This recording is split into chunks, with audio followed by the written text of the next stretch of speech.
I'm Rex Rogosh, and let's queer up politics. LGBTQ plus Trailblazer Julie Johnson faces challenge from Colin Allred in high-stakes Texas race.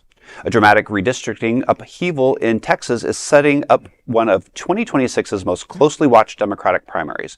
Former U.S. Representative Colin Allred is launching a bid to unseat the current U.S. Representative Julie Johnson, the first out LGBTQ plus person ever elected to Congress from Texas, just as U.S. Representative Jasmine Crockett enters the U.S. Senate race. Johnson, who succeeded Allred in Congress after he vacated the seat for a 2024 Senate run, now faces a fight for political survival.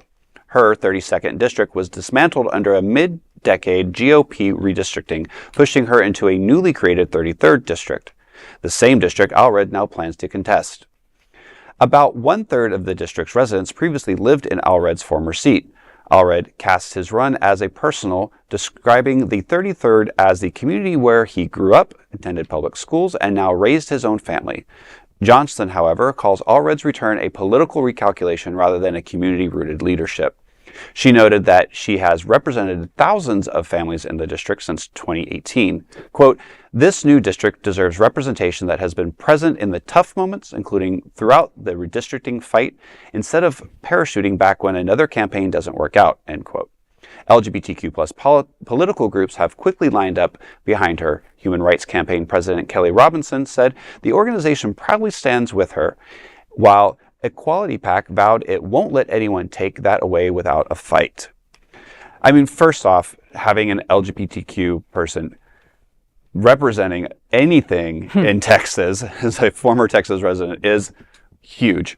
And I thought it was interesting that she said, you know, you didn't win your one, so you're now jumping back into this. But I also feel that, you know, it has something to do with the fact that she is LGBTQ plus. Because, you know, he's like, not in my backyard. You know, you can do whatever you need to, but now you're in my part of my district because we made you part of my district, so now I got to kick you out. You know, and it screams of desperation. You know, and again, it screams for attention. You know, I've lived it. Well, so is she. Yeah. You know, she's your neighbor.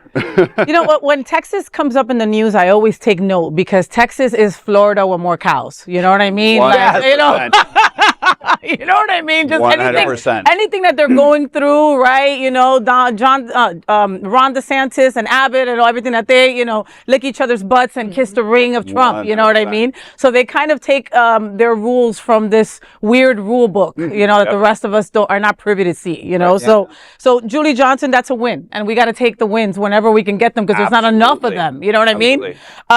Jasmine Crockett, I can watch that woman all day. Like, I just love her. I love her. I'll just mention her current video right now is her and kind of like a slow motion stance with just horrible things that Trump has said about her in the background, right? And there's a long list, you know.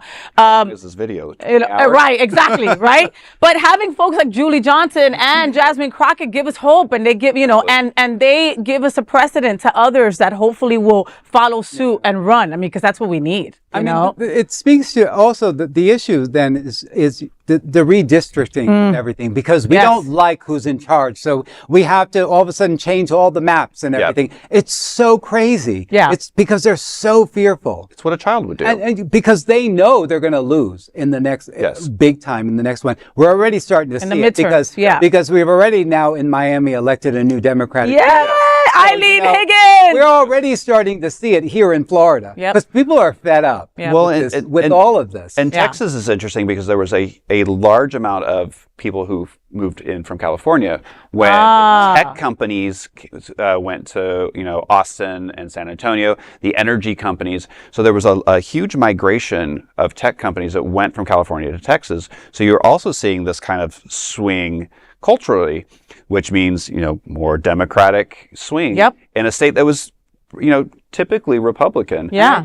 And I think you're starting to see that here in Florida too a little bit, you know, because you're seeing more Northerners like from the New York states and stuff always do come down here and stuff. But I'm starting to see like, you know, picking it up in here too. So. Yeah. Well, and again, like you mentioned, Eileen Higgins, you know, her and Daniela Levine Cava to have two women right at the helm of the city of Miami and Miami-Dade County, where when the elections came, that was the first place that turned red. It was like, you know, like immediately, they didn't even have to count. It was like, it was wild. It was, you know, so this is a step in the right direction. It's showing that there are people that didn't vote for him. And that was a seat that took 30 years to turn, you know, so there's always hope. There's always hope. You want to close yourself out? Absolutely. There is no other queer nonprofit media platform like this in the entire world. Support our LGBTQ stories by sharing them and subscribing to Queer News Tonight.